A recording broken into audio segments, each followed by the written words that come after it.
students, today we will do exercise of chapter 14, chemical effects of electric current. Okay, so let's start from question number 1. Fill in the blanks. A. Most liquids that conduct electricity are solutions of acids, bases and salts. Okay. B. The passage of an electric current through a solution causes chemical effects. Okay. Now C. If you pass current through copper sulfate solution, copper gets deposited on the plate connected to the negative terminal of the battery. D. The process of depositing a layer of any desired metal on another material by means of electricity is called electroplating. Now, question number 2. When the free ends of a tester are dipped into a solution, the magnetic needles show deflection. Can you explain the reason? So, the deflection is magnetic needles show that the circuit is complete and the solution conducts electricity. It is a good conductor. Okay. Now, question number 3.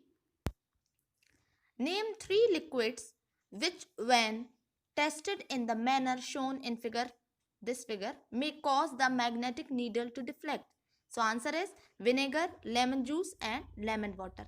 Now question number 4. The bulb does not glow in the setup shown in this figure. List the possible reasons. Explain your answer. So the answer is the bulb may not glow because of the following reasons. The wires in the circuit may be loosely connected. Second, the bulb may be fused. Third, the cells may be used up. And fourth, the liquid may be an insulator, a poor conductor of electricity. Now question number 5. A tester is used to check the conduction of electricity through two liquids labeled A and B. It is found that the bulb of the tester glows brightly for liquid A while it glows very dimly for liquid B. You would conclude that liquid A is a better conductor than liquid B. Liquid B is a better conductor than liquid A. Both liquids are equally conducting and or conducting properties of liquid cannot be compared in this manner. So the answer is liquid A is a better conductor than liquid B. Okay, now question number 6. Does pure water conduct electricity? If not, what can we do to make it conducting? So the answer is no. Pure water does not conduct electricity. But when salt is dissolved in pure water, it conducts electricity. Question number 7. In case of a fire, before the firemen use the water hoses, they shut off the main electrical supply for the area.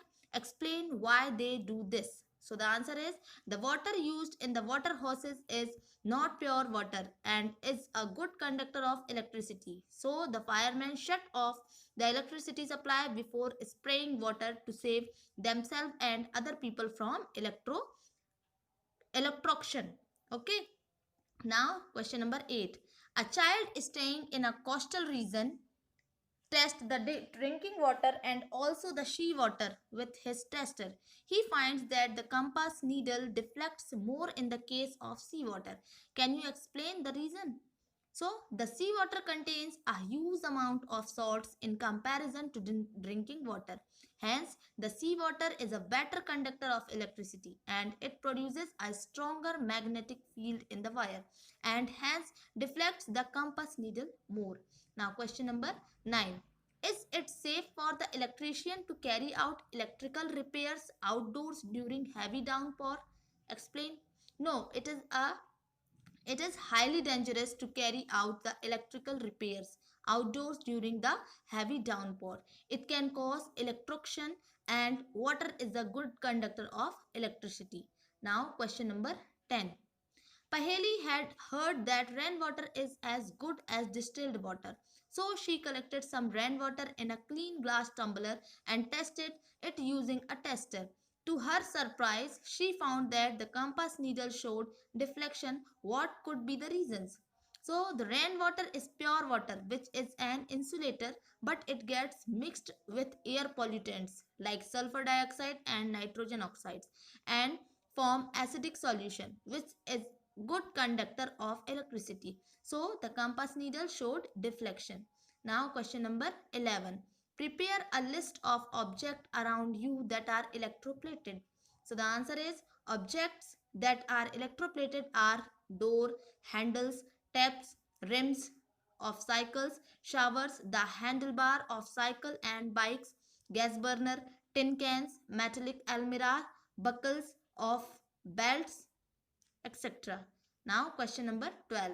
The process that you saw in activity 14.7 is used for purification of copper. A thin plate of pure copper and a thick rod of impure copper are used as electrodes. Copper from impure rod is sought to be transferred to the thin copper plate. Which electrode should be attached to the positive terminal of the battery and why? So the answer is the thick rod of impure copper plate is to be attached to the positive terminal of the battery because when electric current is passed through the copper sulfate solution, it gets dissociated into copper and sulfate. The free copper being positively charged gets drawn to the negative terminal of the battery and gets deposited on it. On the other hand, the loss of copper from the solution is regained from the impure copper rod, which is attached to the positive terminal of the battery. So here exercise is finished. Okay, so write in your fair copy. Tomorrow we will start lesson 15.